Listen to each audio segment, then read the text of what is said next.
This is Brian of Two Doctors Media. I'm currently a PhD student of sociology at the Bowling Green State University in Bowling. I study criminology and demography. We'll take it over to Chris. Yeah, so I am CD Tavener, or Chris Tavener. I am also with Two Doctors Media Collaborative, and I have a Juris Doctorate, and I'm also a science fiction and fantasy author. You should, for anyone who actually ends up watching this, maybe go look at one of the books I've written. But regardless, I am an environmental public interest attorney, and I'm excited to explore Skyrim and its environment. And now we'll take it away to our friend eBear.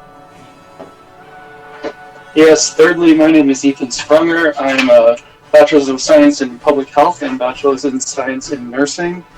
I actually picked up Skyrim about a year ago, and I haven't set it down for 24 hours a day, 7 hours a week ever since. So I'm here to join my pals and see what we can get into with our new character here. And shout out to Ethan for being a badass right now as a nurse. Yes, we definitely want to thank everyone right now who is an essential worker on the front line or working really anywhere that is still working and making sure that we have and food and grocery stores and everything. So we do want that.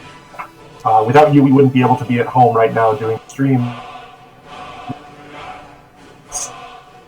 So here is a little bit about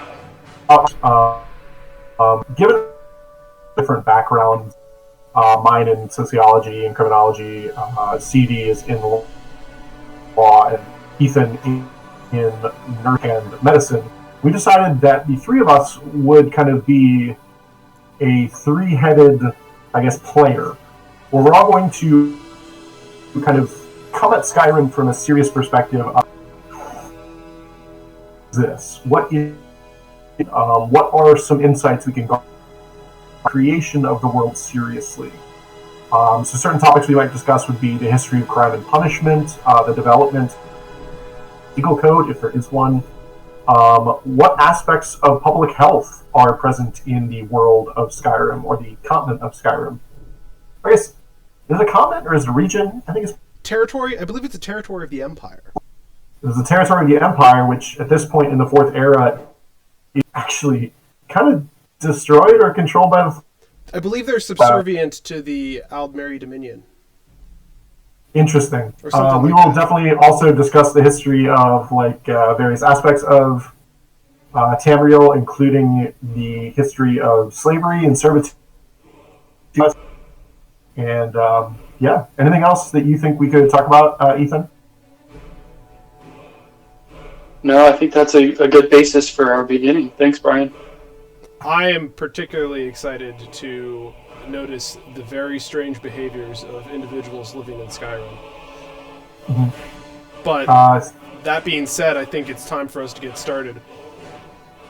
Would you agree? Let's do it.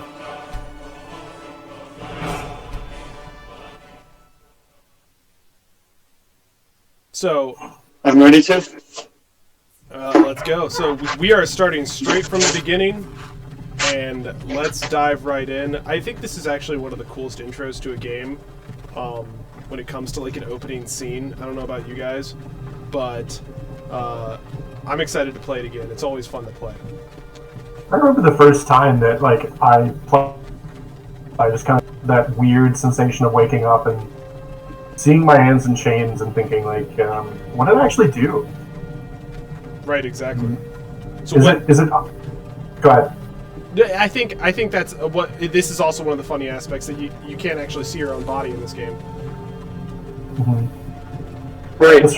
I remember seeing the guard across from me, and thinking I looked as sweet as he did. And then when you finally see yourself, you're like, "Oh, who am I? Like, what's my origin here?" Mm-hmm. The meme culture around this is very funny. That I think one of my favorite ones from the early Skyrim memes was when you make your character exactly like the guard, and the guard says, "Okay, what do you look like?" And you look exactly like the guard.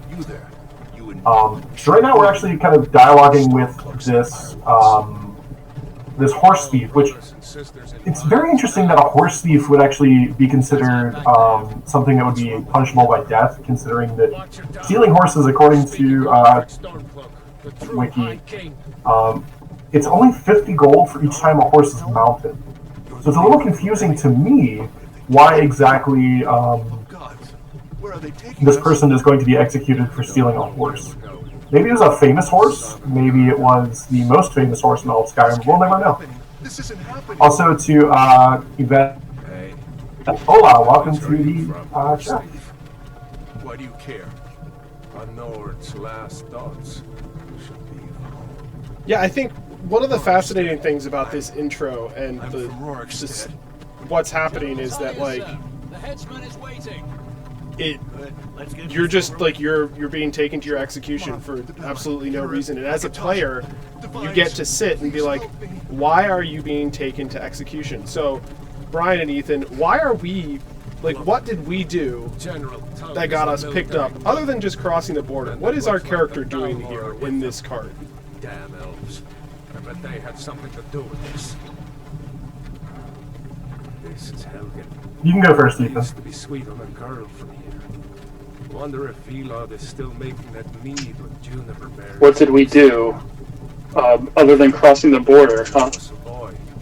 Or maybe that's just it. And if we are literally being executed just for crossing the border, what does that say? Well, you know, I think I've heard some rumors of the Imperials doing a rather lackluster job of infection control in this region of Skyrim, and really not helping with the health and safety infrastructure of the people here. You know, these are very isolated villages in mountainous regions that don't have access to the resources that they might in neighboring areas. Like Whiterun or Winterfell. Winterfell is in Game of Thrones. Whiterun and Winterhold. So the reason why we actually are getting executed is because we're cutting in on his IP, and Draugr Martin is actually... Absolutely. So I think there's a little bit of the Imperials feel affronted by some of these avant-garde Mother Teresa types who are coming from across the border to, you know, peddle to the poor in spirit and health of Skyrim. Anyone else feel like running? all right, so let's talk about what's happening. You there. Step forward. I mean, we just witnessed that man just get executed for fleeing instantly. They didn't even try to subdue him. But as we talk about that, before we talk about that, we should probably quickly decide, and this is something we did not discuss beforehand, who are we, what are we, where are we from? I mean, it's that we crossed the border legally. I mean, of the Nords is super neat in that when you look at kind of the timeline of Oblivion, the fact that like Nords, Redguards, and Bretons immigrated into Cyrodiil, the Imperials, I believe, are tied of like Nords and Bretons and Redguard moving into the central area. So I think if we were from another area, we could probably be a Nord. We could probably be. I think it'd be interesting. I agree. I think it would make sense to be a Nord potentially coming back from away, and you're getting lumped in with these other Nords that are rebelling against the Empire. We actually have a comment that if we cross the border, we're probably not a Nord, from Common H. But that said, there are Nords in Oblivion, like Bruma, very is kind of based out of Nord culture. So we could be a Nord from Bruma just coming home. Yeah. After the Thalmor kind of, the Unmarried Dominion kind of took over. Ethan, what do you think?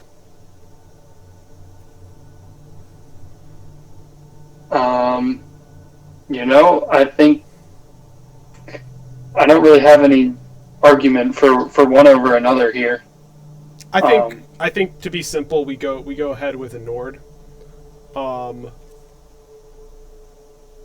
Given that we don't want to spend an hour creating our character, I think we just go with this look too. Who cares? I think we can go with maybe check the preset. Yeah, check the 7th preset. It's 2. This 3. Yes, 4, 5, 6, this guy 7. right here. Yes. See, I think, man, all he did was want to come home. This looks like a social scientist. Yes, absolutely. He is a social scientist. So That's his name now, social scientist. Social scientist. People don't know what scientists are in this world, so that's just his last name. You picked a bad time to come home to Ooh, Skyrim. we can talk about the history of that. We can say that for another. What should we do? Forget the list. Yeah, so something that's. I feel like the binds around my hand are kind of. Maybe they're At least you'll die here. kind of, or like security theater, considering that our friend who stole a horse, his hands fly up in the middle of nowhere when he is actually summarily executed. Can we talk about how this woman, by the way, is like, she's just like screw lists, like she's just like like apparently they have some sort of rule system for how they're going to go through executions. We are on the list, but she's like screw it, and there's no system of rights to object to that here. So when I think of this time, like, I mean, Emperor Tori just died, and the expansion of her policy, or just, harsh penalties seems right or accepted, considering the current climate of Skyrim, that the High King has just died. You need to configure a King's Moot unless there is a biological successor that's acceptable. That's based on history. So, Ethan, I have a question for you. We're looking at this headsman block, and You say the same. how sanitary of an execution system is this?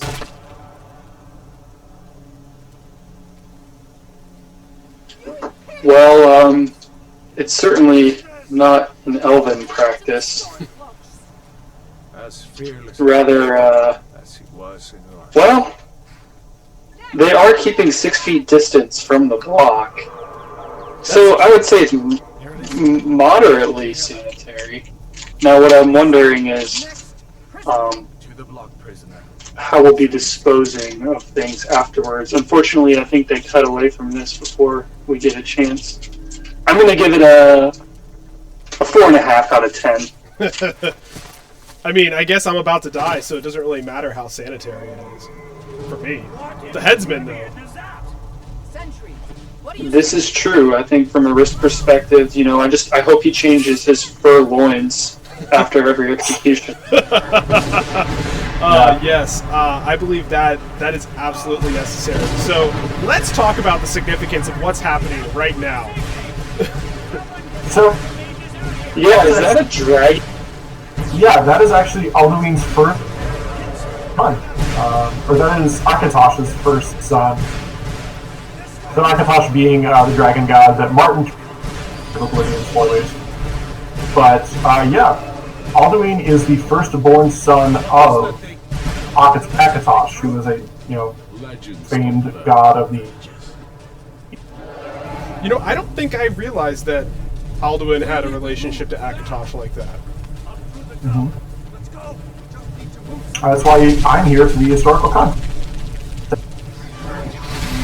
So yeah, cue the first part of the game where you really get to move around, and if you're not used to joystick controls or PC controls, you might be really lost navigating from the tower to the broken house.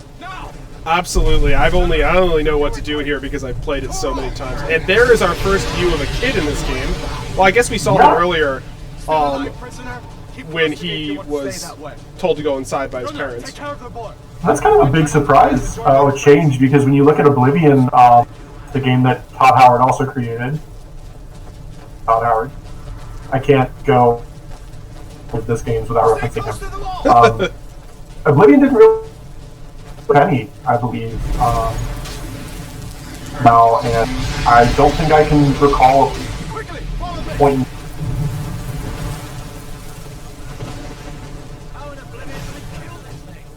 This let's talk about how quickly this city got destroyed. Like every wooden building has been completely obliterated.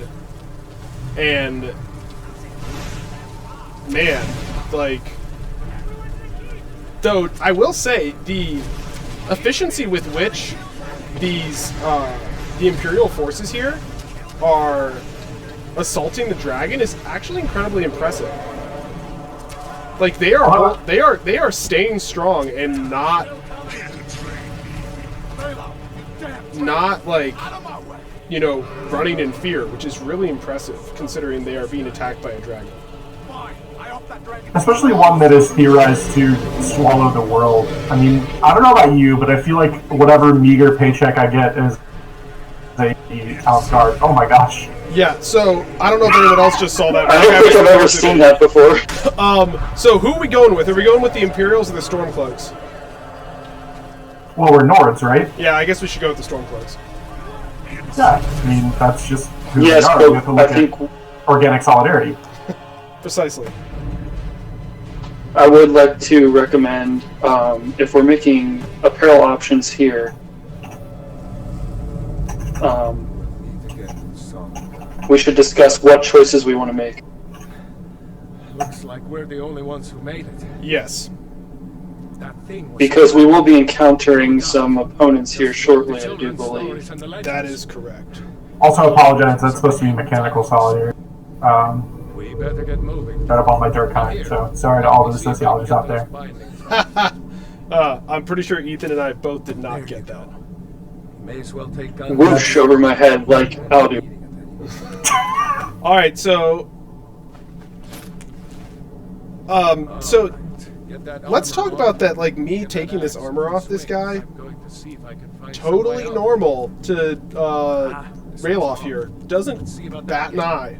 That is a thing that might be kind of weird. But so we have the option of putting on a Stormcloak cuirass or just a rough spun tunic, keeping that on. Do we feel like someone who, like, armor fits us?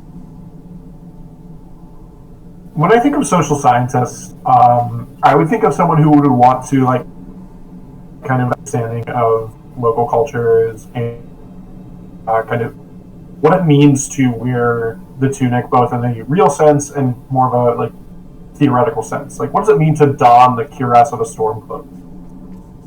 Like, how does that in effect change how other people relate to you? How does that affect your ability to kind of say you're on this team versus another team? I think lots of attack here. I think that's a good question, and I think that we absolutely should wear the armor, at least for now, while we're with Rayloff, to show solidarity for his cause, because he is currently helping us escape and survive. Yeah, hack the system. I think as long as Rayloff doesn't seem perturbed by us assuming his likeness, then yeah, it's good. Yeah, I think that's a good point, too. I mean, it's not like he's invited us to join the Stormcloaks, but he doesn't seem to have an issue with it, so... It's the Imperials. They cover. Get this gate open. Although I will say, whoever's approaching looks to be wearing a good deal more iron and steel, which is much more of an antibacterial property, as well as safety against fire and blade.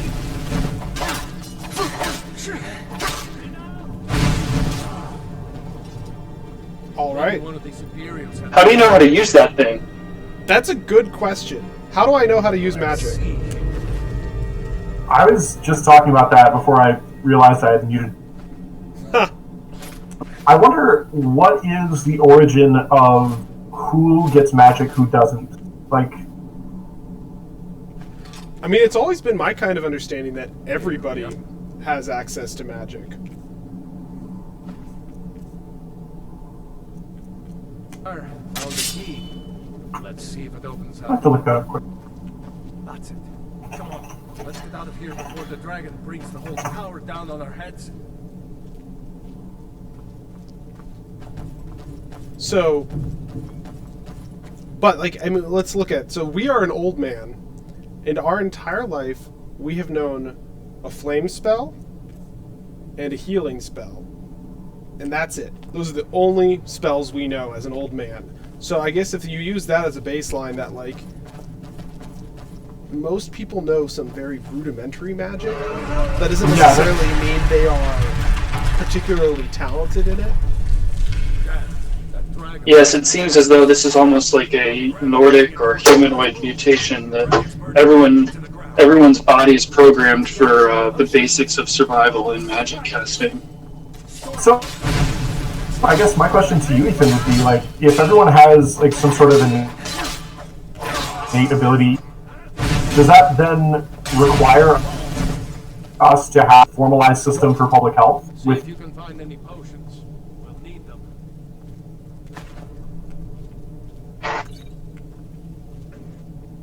Ethan. Yeah, I mean, I think we have to think about health as a holistic model, and that it's mind, body, and spirit when we consider somebody's health. And as we'll see as this game progresses, there's 3 bars for managing the stamina, magic, and health that your patient has. So if we look at this from a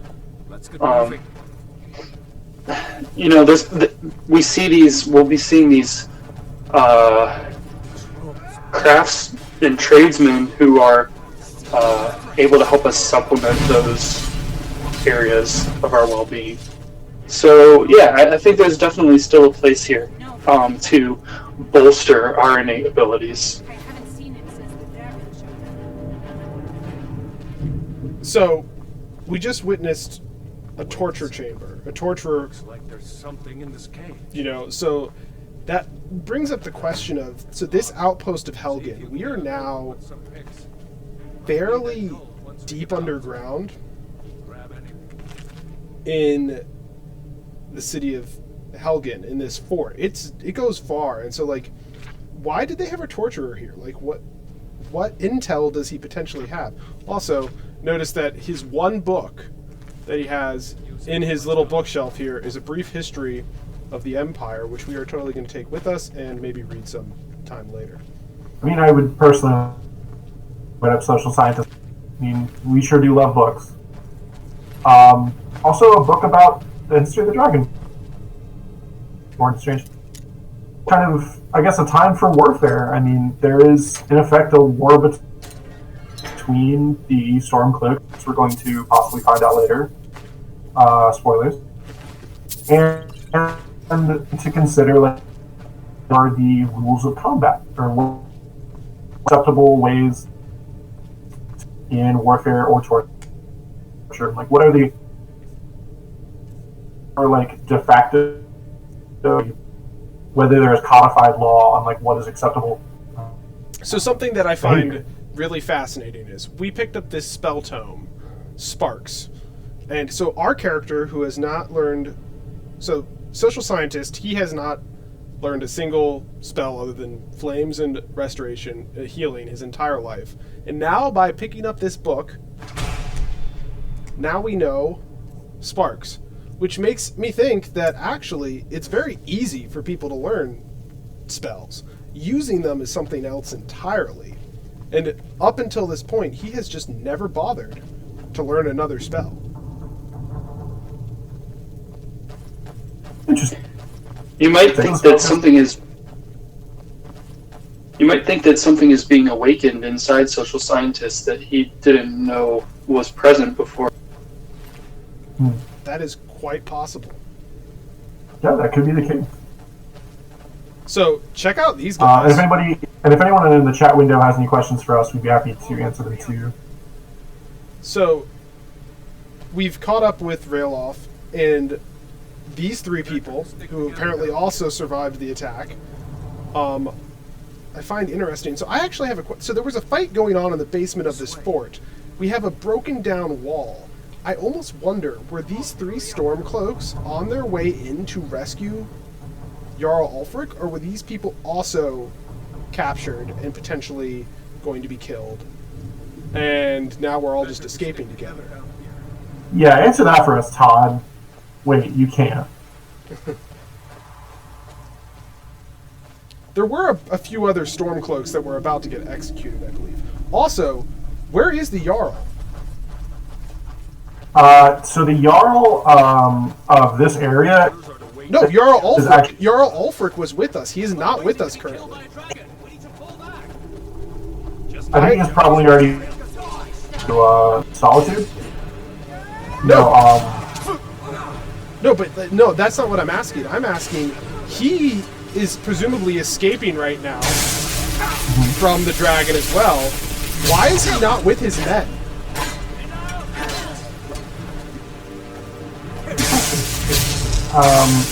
I could assume that he's maybe trying to make an escape to be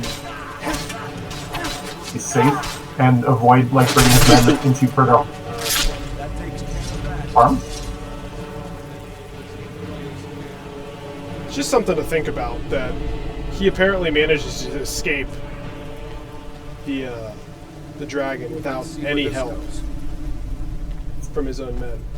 This doesn't know when he sees oil on the ground and still uses sparks. Yeah, I yelled about that, and then I realized I was still muted. Remember, social scientist isn't a particularly skilled combatant yet. Ah, yes, this is fair. It is known. Very observant of the missing cultural leader, but not necessarily of utilitarian surroundings. Yes, exactly. So, I find it very fascinating that there is this underground structure, and what is this? Yeah, I mean, this is really spectacular. This is a very interesting place. I've actually never been down. I mean, I've come back up this tunnel, and I always knew that this potion and coin purse What are were those? there, but I never knew that this led back to the ruined passageway that we were walking through. You need to go out along the stream, though. No, I'm aware. But yeah, there's this. I wonder. So we've got iron bars here. Is this their rudimentary sewage system out of Helgen? Their water flows, from. Is this their outfall where they're sending sewage? So am I walking through the sewer of Helgen right now? It's just a very basic cave system that they use to get the water out of the city. I feel. It looks like a haven for vermin and disease. Well, I know that there's spiders up ahead, so that would make sense. But yeah, I'm surprised by the lot of waste. So part of me thinks it was an underground escape route, just in case someone had laid siege. So, if a dragon were to attack? Well, yeah. Not a very good escape system if you don't keep it well kept and protected from spiders. I hate those damn things. Too many. I think you just get poisoned. Also, yeah, that's a good question. Poison in Skyrim. What do you think would happen? Can you repeat that question? So, in Oblivion, there were various different poison things, but in Skyrim, I do believe that when you get poisoned by a certain creature, it's kind of a general experience where it's poisoned or it's not. There are specific diseases you get in Skyrim. I can recall having received a few of them in my previous travels through the world. So, unfortunately, as social scientist, I haven't received any correspondence from my companion Hrothgar the Sprungarian, an orc who I sent ahead of me to foray into Skyrim. He's actually not impacted by disease, so I don't have much experience with this knowledge base. that's unfortunate. So I guess my question is there any benefit to us attacking this bear? Why would we want to attack this bear? I think we should sneak past it. Yeah, I mean, we have no ill will towards this bear. For all we know. Oh.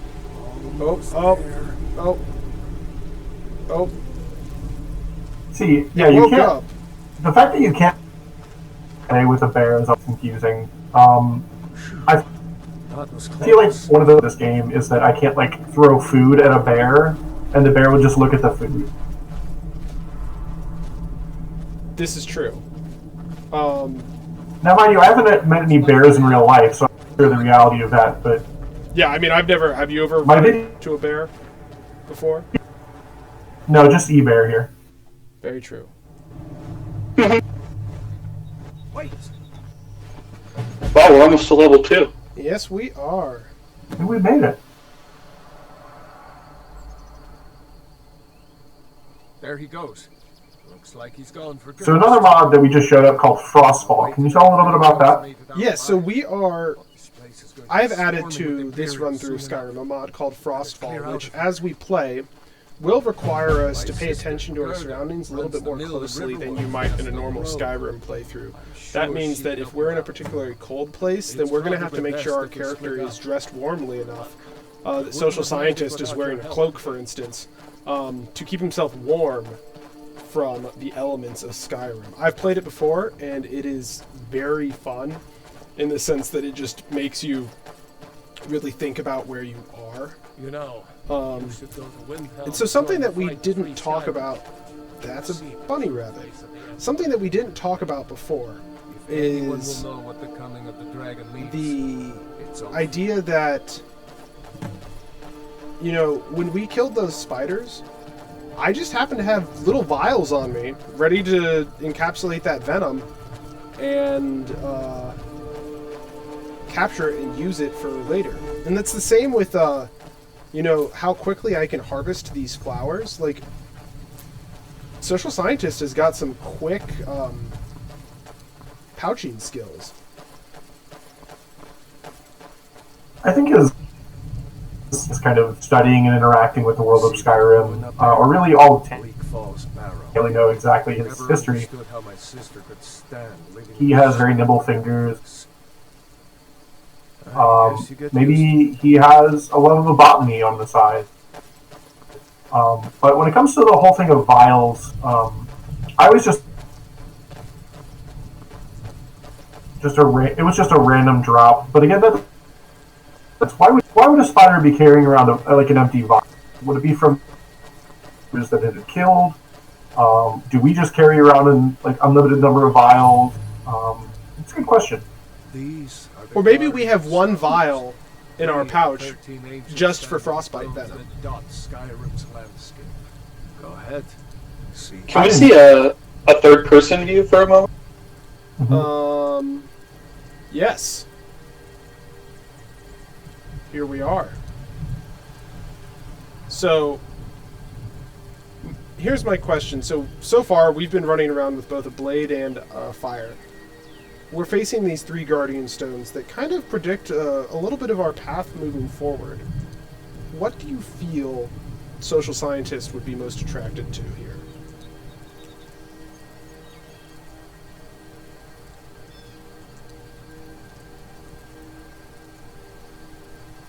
I guess it's a good question. There's definitely a social component to each of these decisions here. What are we looking at? So we have the Thief Stone, the Mage Stone, and the Warrior Stone.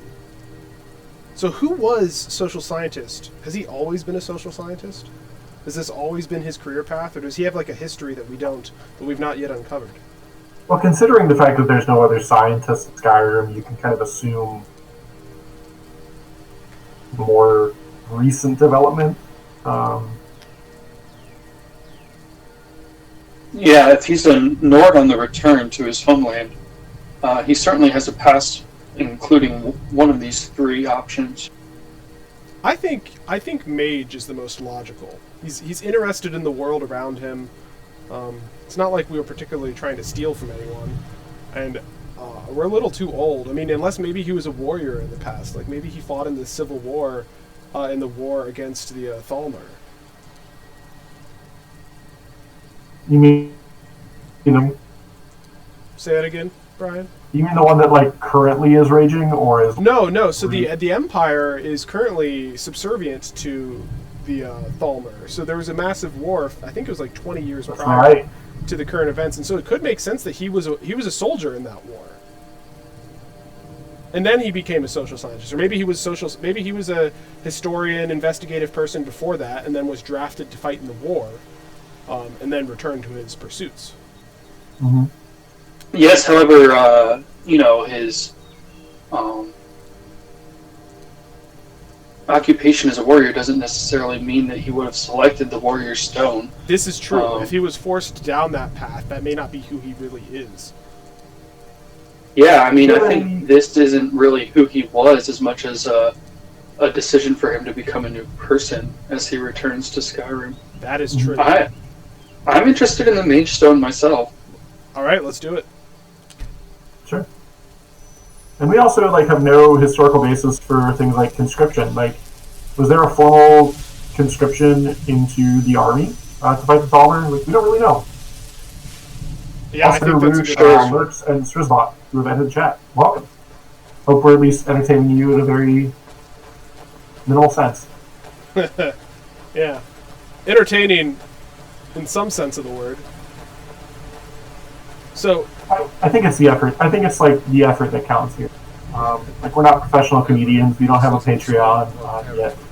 And we're just kind of doing this for fun while we wait out the quarantine in our homes. Run into any Imperials. Yes, Brian, please, at least 3 meters away from Rayloff. Oh, yeah, of course. I need to stay social distance I mean- trail off. Social scientist. Mushrooms! Cook some mushroom soup, maybe? So, Yeah, I feel like so. You really interested to look at the different delicacies across each hold, because each hold kind of has its own localized culture, and even though the governmental setup is the same with the Jarls, each kind of has a different flair.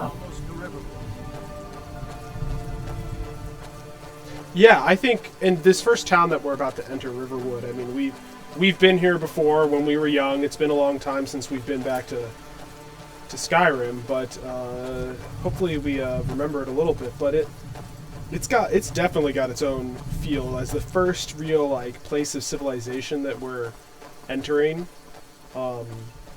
It's got quite the culture. And our first ever lovers' quarrel. So where are we going first? Where? Looks like no I- one here knows what happened. I think the first way our weapon. Mountain is black as Kurt's night. probably working It's with right another- over the barrel. Dragons now, is it? Please, Mother. Yeah, we wouldn't want to be Like this, everyone has- misconstrued here. And I've got better things to do than listen to more of your fantasy. Probably a good idea to put the weapon away. It was a dragon. It'll kill us all, and then you'll believe me. Let me guess. Yeah, I mean, what are we seeing in this town? What's piquing our interest? Is that a chicken? Yes, that is a chicken. Which is interesting because if you actually attack the chicken, the entire town comes to attack you because which is interesting because normally in the game, if you attack, only that character goes to attack you in the city guard. There are very few situations where everyone will just gang up on you for attacking someone. Whoever, I guess, owns this chicken, maybe this chicken is a property of the state of the town. I think that's a good question, and also maybe the chicken. Okay, so you know how some small mean the towns, chicken? some small towns. I got something caught in my throat. Some small towns will I'll be right down. they'll nominate dogs as their mayor. Maybe in Riverwood, that chicken is their honorary mayor.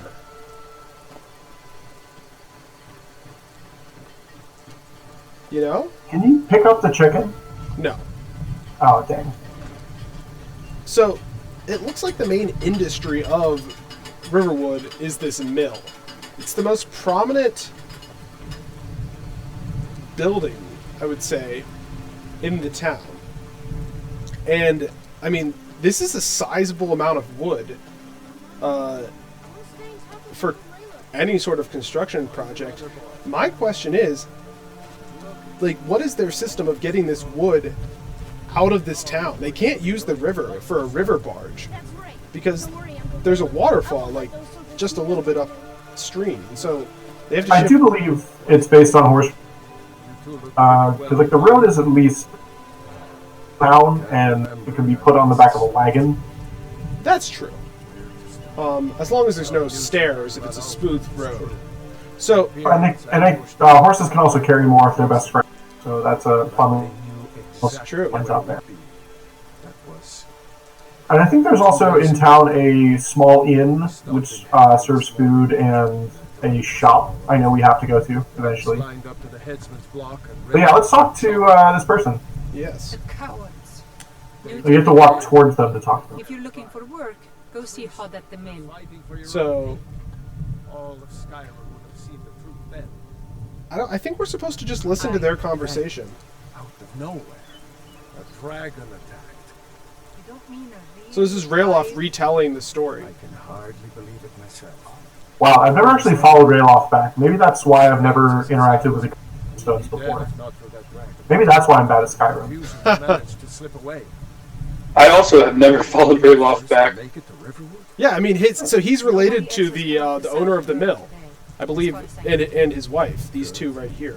Maybe we can lay up for a while. I hate to put your family in danger, Captain, but Skyrim is more of like a patriot, like nonsense. You and your friend are welcome to stay here. Skyrim seems to Let me worry about the through patrilineal lines. Any friend of Rayloff's is a An friend. interesting thing to not really think about, like when you trace, like who is your Stay as father, long as you like. If there is anything who else is you your need, just let me know. like grandfather, things like that. That's more important.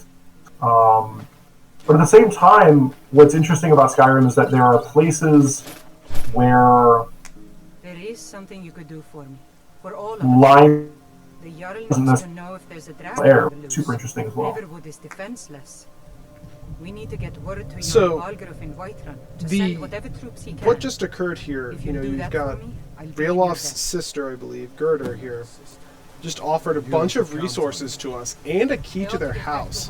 Someone that we've never met. So let's talk about Anyone else escape? the hospitality practice that just occurred here. I mean, yes, we helped Rayloff escape, but it was like a mutual escape. We helped each other escape, so it's not like he necessarily particularly owes us anything. And Gerder is just like, yep, here's the key to our house. You're free to hang out. I think it speaks to the level of trust that is shown in these very strange times. I mean, in these heightened times of conflict and war between Imperial and Stormcloak, it's important to think too about like what are the little things you can do to extend kindness.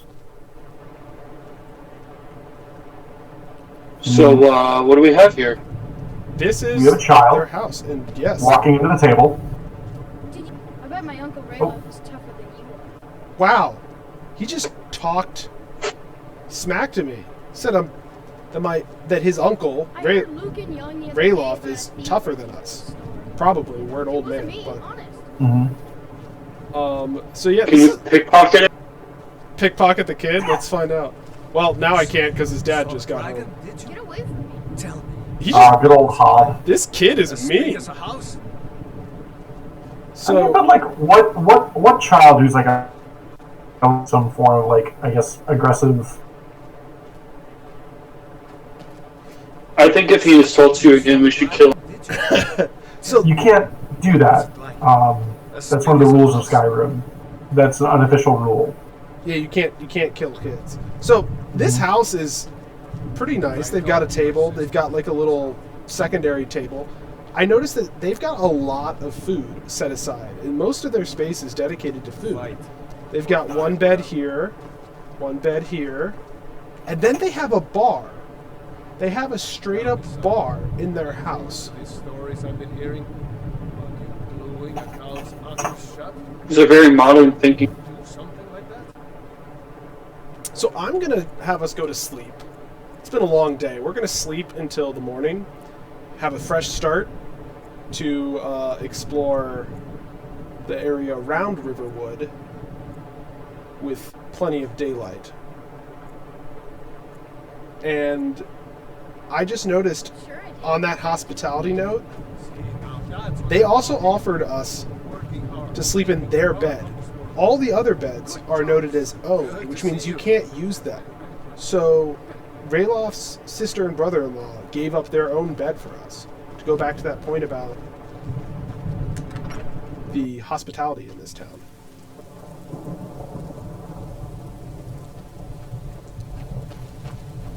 Something I want you Yeah, to try. that is Can you go very back inside? Go, Ethan, go.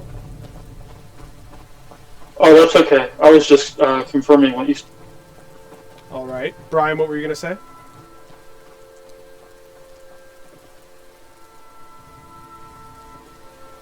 If you can go back inside, I actually just realized that since you're playing on PC, you can do a lot of fun things. Like, one of the things you can do is use fun little changes. So, let's go back to that kid that talks smack.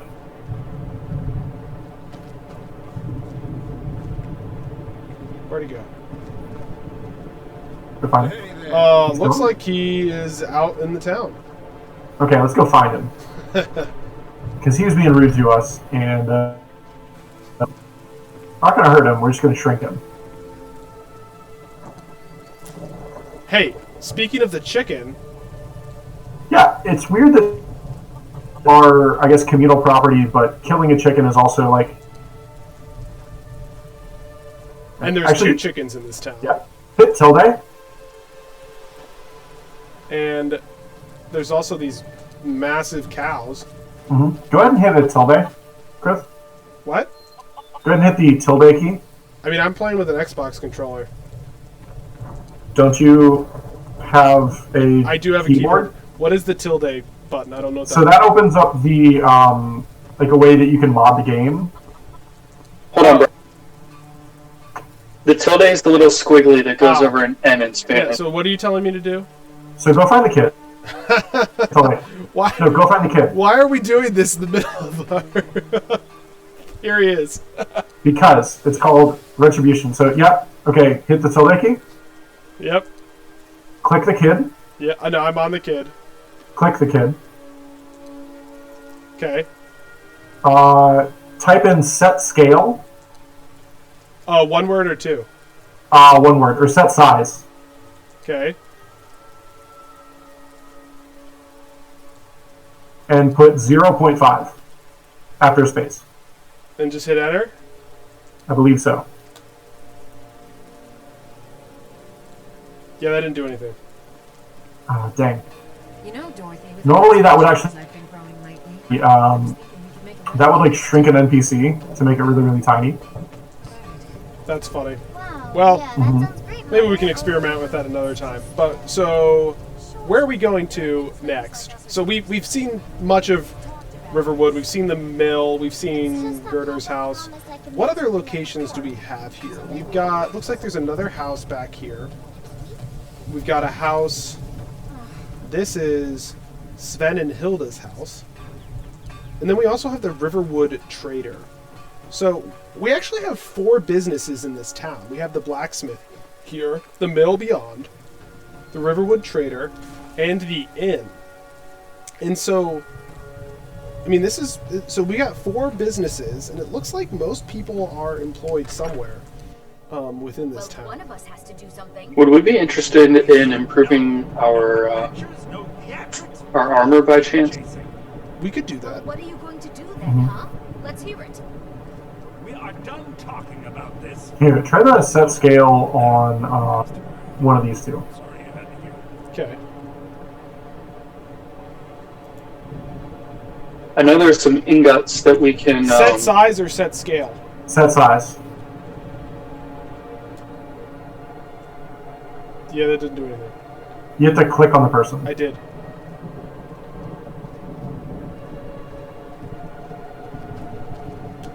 I don't know what you overheard, but yeah, we did have a bit of a break. Yeah, I don't know why it's not working, but let's not worry about that right now. After one thing. Solid So- gold. Yeah, what does Lucan have to say? So, he wants us to find a golden claw. You could? I've got some coin coming in from my last shipment. You know what I realized? It's I need to yours if you turn bring subtitles my on. claw back.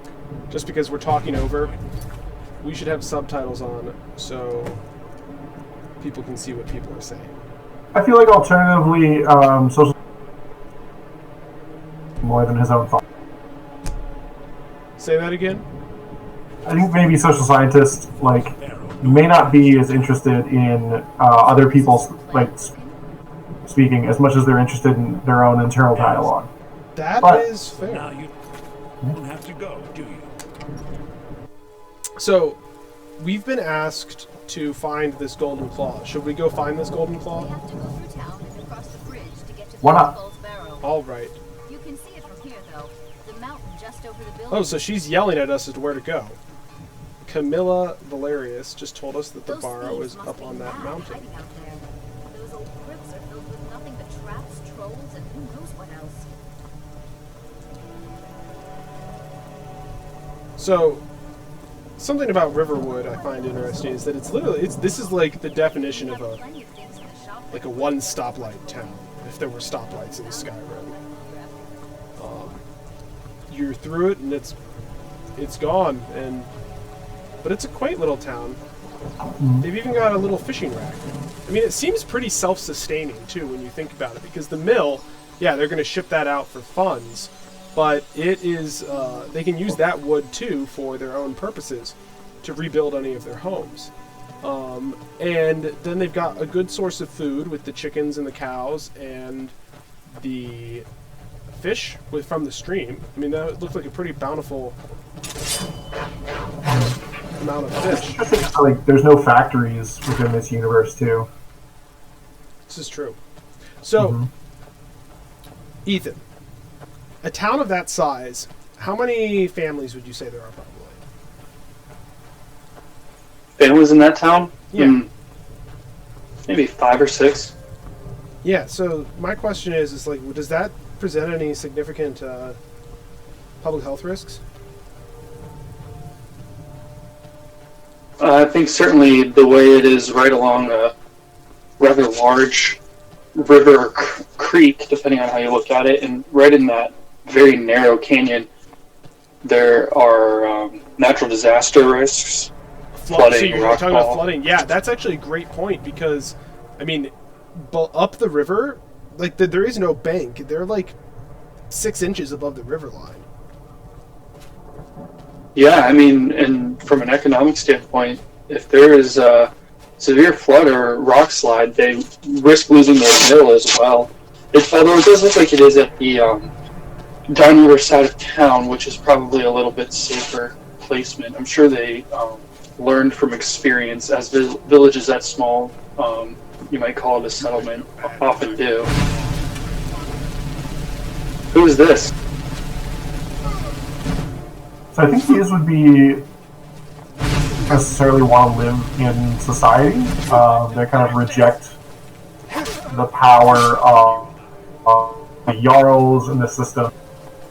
Or maybe, like, I don't know. What makes a bandit a bandit? Is it the fact you needlessly aggress against us? Is it the fact that... Okay, that's pretty violent. Yeah. Certainly, if there are bandits within such close proximity to this town, then it's corporal safety that we're concerned about from a town leader's perspective on the community's health. The concerns of illness that we might have are kind of secondary to these fight or flight situations. Especially as we just witnessed. I mean, a social scientist got hurt pretty bad from that fight, and he just whipped out his healing spell, healed himself right up. But yeah, I think it's interesting to think that these bandits have this watchtower here overlooking Riverwood. Like, they can see the whole town, which seems pretty unsafe for Riverwood. Well, who's not to say... actually, when we look at the history and really kind of this area, which I still believe is the area of, like, Falkreath, Helgen was actually the center of Falkreath for a long time, and like Hammerjost, or Hammerjot, it was an ancient Nordic town city near Falkreath. But if we noticed in Riverwood, there was no actually guard in this area. They were mainly just I did notice that there's not any guards. So maybe what we're looking at is the remnant watchtower used to protect it in ancient times. if there was a threat to this area. Well, and that brings up another point, is that were those bandits actually extorting Riverwood at all? I mean, a classic bandit tactic is that you don't actually, like, go kill people, because then you have no one to steal from. If you are extorting them for, quote-unquote, protection, saying, we'll protect you from enemies if you pay us a lump sum of money, and the threat's kind of implied, then, Can't wait to count out. so that in a sense, maybe the bandits that we just killed were the protection of the town from other potential monsters. Yeah, it could almost be like a sense of mercenary work, but it's one where you don't threaten the mercenaries or they come and take you out. And these kill cams are fantastic. Yes, they are. I was thinking the same thing. And yeah, so I guess my question is, so we killed that watchtower, those bandits in the watchtower, and now we found this other more large group of bandits. Do you think they are the same group, or were they two distinct groups? You have to wonder. Maybe the outside bandits were only like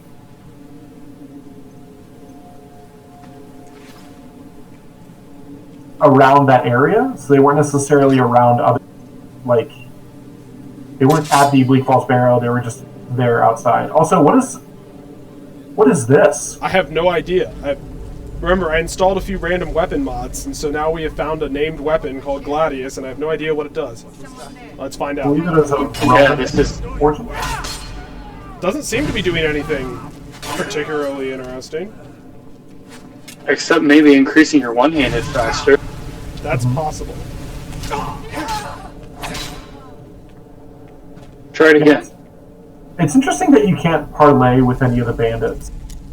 I have also thought about that. There is no way to negotiate with them.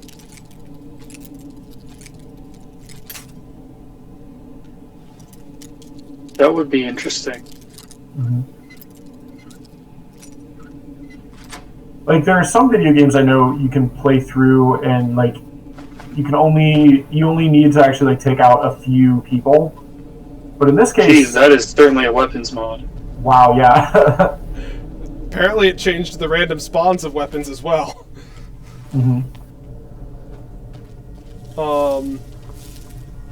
Yeah, so I think a good example is just to break out of the world of Skyrim for a second. Dishonored, the Dishonored games, it's possible to win those games without killing a single enemy. And that's just about impossible in Skyrim, because considering the end goal is to kill a giant dragon. Spoilers. Yeah, I've often felt playing this game that even though I'm given an option, the bolder one is always to be offensive. Yes. And once you enter into offense, there's really not an easy way to break out of offense. I think there's some way to do it. Like, for example, you could, in theory, cast the spells like Calm or Harmony or something.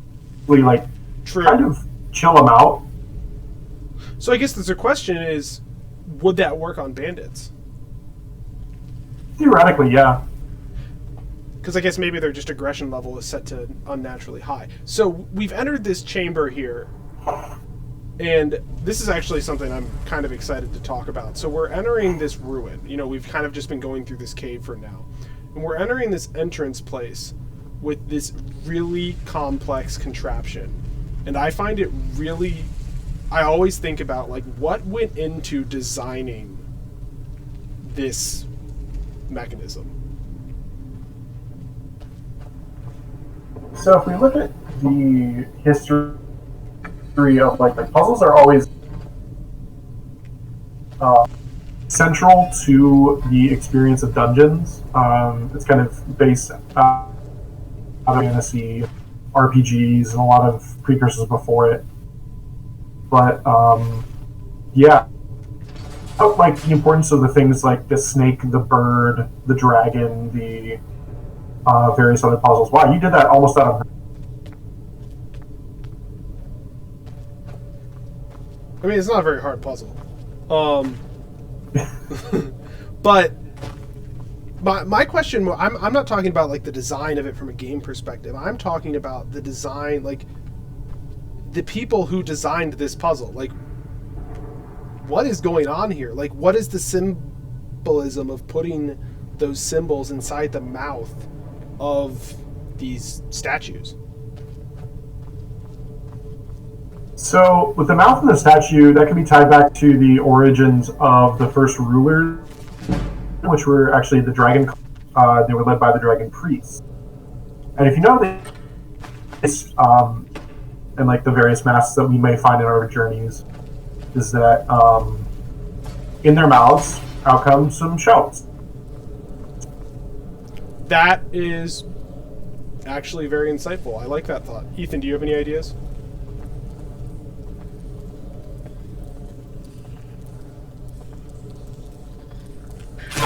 Yes, thanks. Thanks for waiting. Yeah, I think Brian's onto something. I mean, what you see in the mouths of those statues is a secret that unlocks something for you. So, definitely an interesting correlation there. Yeah, I like the idea of it being a abstract symbol of the shouts themselves. Which then makes you think, like, what does each of those animals, what shout do those animals represent? If we're running with this theory. Yeah, I was actually just thinking about that too. Like, the snake, are we looking at a, oh shoot, I don't know, maybe whirlwind sprint with that one?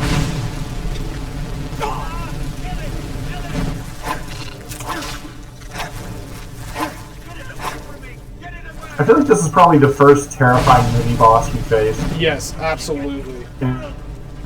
He's also very protective of his prize that's shouting for us in the background. So what's funny is that it's actually incredibly easy to beat this spider, as social scientist is discovering, because this spider cannot get through the door.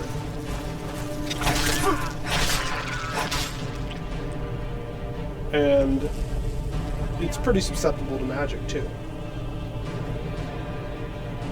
So now here's another interesting thought. So we've got this urn room here, and then we've got this giant shaft of light that goes to who knows where, and then this grate that leads to something, and it actually looks like there is a tunnel down at the bottom, which makes you wonder where that goes. So if you pull up the map, you might be able to see, but I don't think it'll actually show up on the overworld map. You did it. You killed it. Now cut me down before anything else shows up. So what do we think? What are we doing with this guy, Arvel the Swift? Yes, the claw. I know how it works. The claw, the markings, the door in the Hall of Stories. I know how they all fit together. Help me down and I think our responses are pretty limited, which is a little sad, considering like the history of RPGs and text-based RPGs. To cut me down first.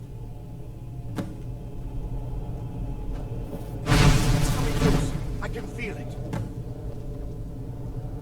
But I guess we have to let him go, and then he Why should I share the treasure with anyone? runs. For being known as or he's not very swift after being stuck in a spider web for a while. True. I'm just gonna let him do his thing. Usually I kill him right away, but I want to see what he does. He's going to wake some of the Draugr down here, who are theorized to be the servants of the dragon priest, who have been cursed with, I guess, ever life or a life beyond. That is something I did not know. That there's like actually a name for what their condition is. So, okay, so Ethan, here's another fun public health related question. So these... Hey. Yes. I had to sign out and sign back in. I haven't really been on audio for about 2 minutes. Oh no. Well, so I was about to ask you a question, actually. So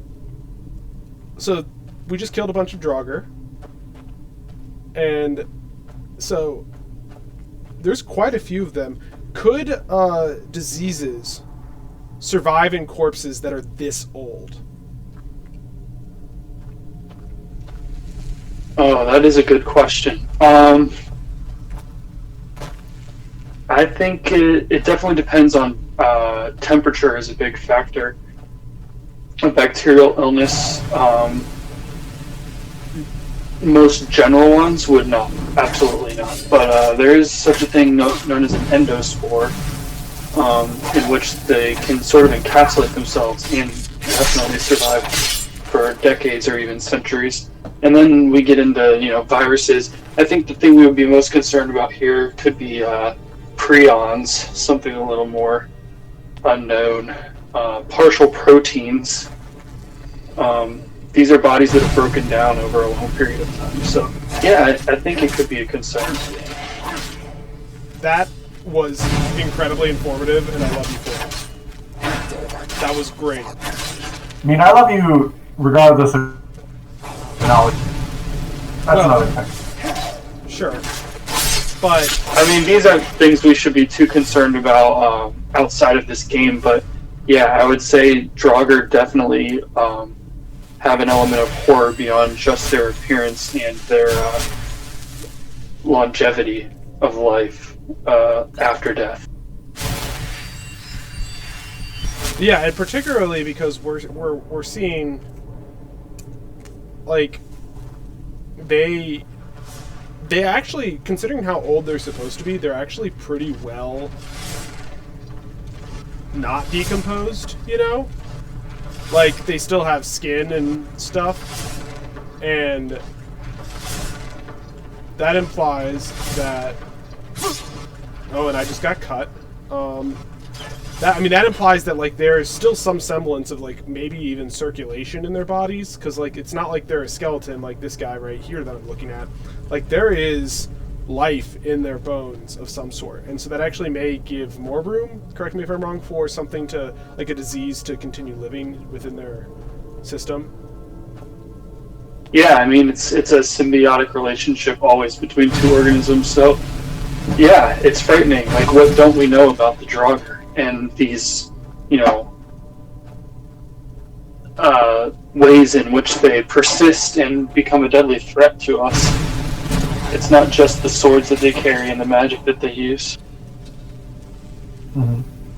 Yeah, I mean, and we didn't even talk about the fact that that dead guy that we fought a few minutes ago had access to a frost spell from the dead. I think it's more because the Draugr represent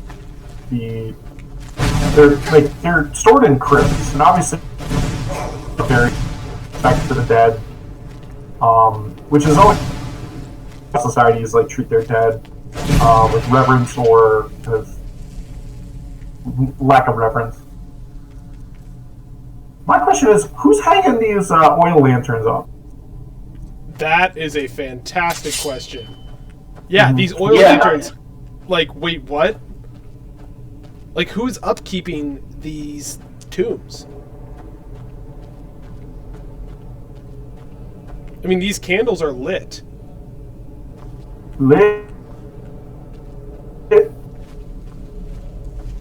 I think that's actually one of the most interesting questions we've asked so far.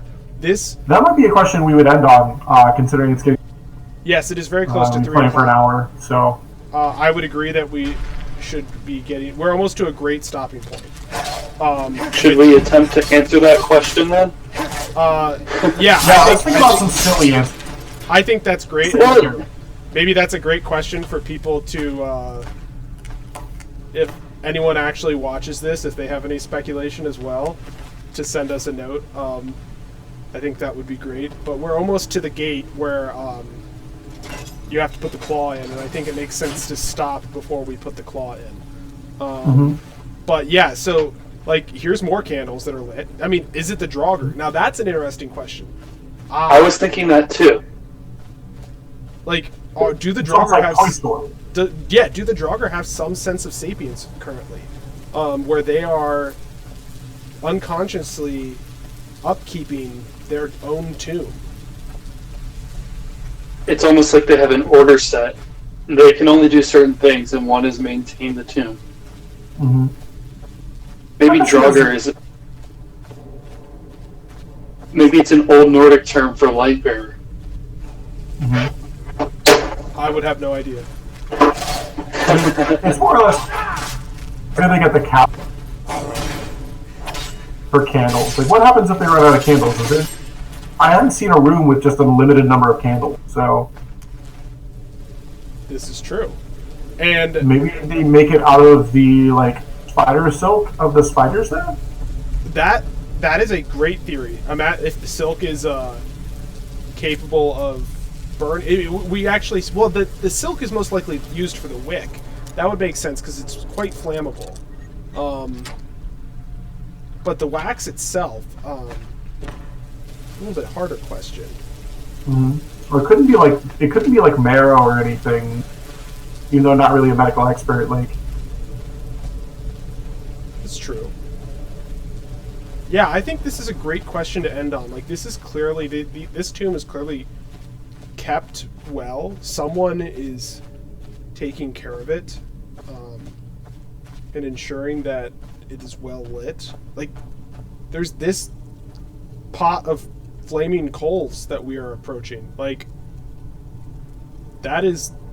That would burn out eventually, unless it's just all enchanted. I mean, there's also the because magic answer that you can always ask. Use as an answer. I feel like that wouldn't be a very curious answer. That seems to be a rather lazy answer to Correct. say because magic. I like the decomposition theory, the Draugr byproducts. So we're about to die, actually. So I'm going to use this as an opportunity to level up. I feel like we need more health for our first level, and I'm going to increase our destruction magic ability because we did take the mage. And we are going to burn the crap out of this guy before he kills us.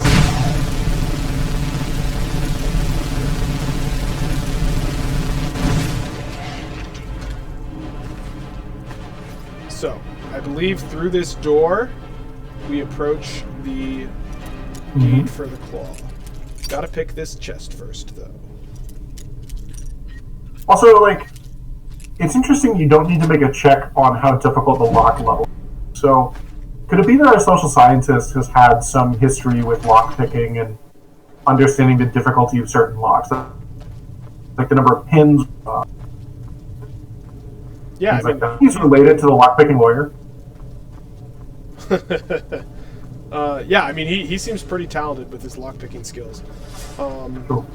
And I'm pretty sure I underestimated the amount of time until we get to that gate, the claw part. I'm actually going to pause us here because this is a pretty extensive fight sequence. We're going to stop right before these swinging axes, which I think make for a great re-entrance point. But, I had fun with this, guys. Did you guys have fun? Oh, yeah.